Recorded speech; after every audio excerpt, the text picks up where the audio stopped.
A study led by a research assistant at McGill University finds that COVID-19 vaccine passports in Quebec and Ontario did little to convince the unvaccinated to get the jab. And the passports also did not significantly reduce inequalities in vaccination coverage. Jorge Luis Flores says that the passports were directly responsible for a rise of 0.9% in the vaccination rate in Quebec and a rise of 0.7% in Ontario. Joining us now to discuss the study on vaccine passports is Dr. Abhishek Raut, Medical Director at Appletree Medical Group.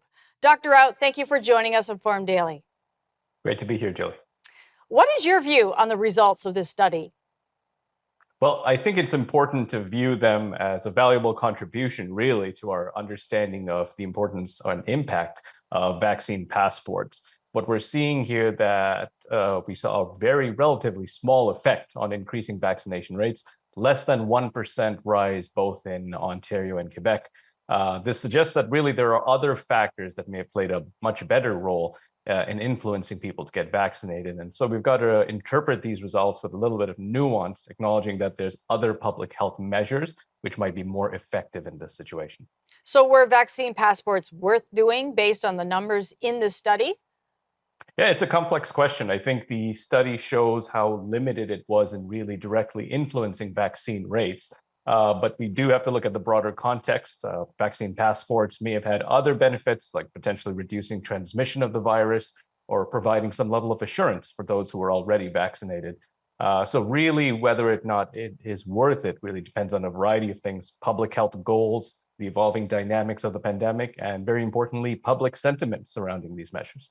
What are the main reasons why vaccine passports didn't drive up vaccination?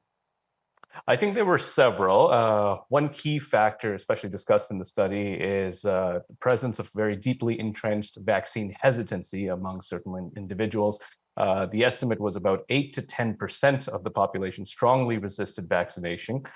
So it wouldn't really matter if we had the vaccine passport or not for that population. And also, the vaccine passports were introduced when we already had relatively high vaccine rates. So in Ontario, we had about 82%. As well at that point. So all of this could have really constrained the ability to make a substantial increase there. What were some of the most effective ways of increasing vaccination? I think that's a very good question. There's a lot of effective strategies that we've got to take into account. There's a diversity of reasons for vaccine hesitancy and resistance.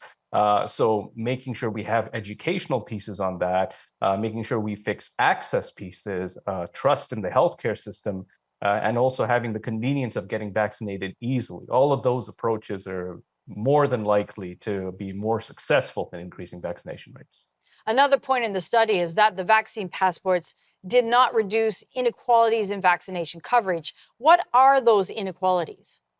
Yeah, that was interesting. In that study, we saw inequalities related to socioeconomic factors, with low-income neighborhoods experiencing a lower vaccine coverage. And we saw a lot of disparities in areas with large racialized populations. And we did see that these disparities differed, really, when we looked at Quebec versus Ontario. So what would you say are some of the best ways to address those inequalities? I think what we've learned, especially throughout the pandemic, is the best way to do these is to set up vaccination clinics in underserved communities, even provide transportation to the vaccine sites, and increasing outreach and education in multiple languages. And that really addresses that gap that we have sometimes with trust and information. And then policymakers should certainly look at those specific barriers faced by these populations and really tailor interventions accordingly.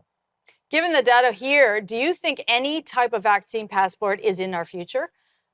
Well, I think the study shows us that there's a limited direct impact on vaccination rates themselves. But I think there may be some utility on other contexts and objectives. But if we were strictly looking at just improving vaccination rates, I think the study shows very clearly that it's not something that's very effective. Thank you so much for your time today. Thanks so much for having me.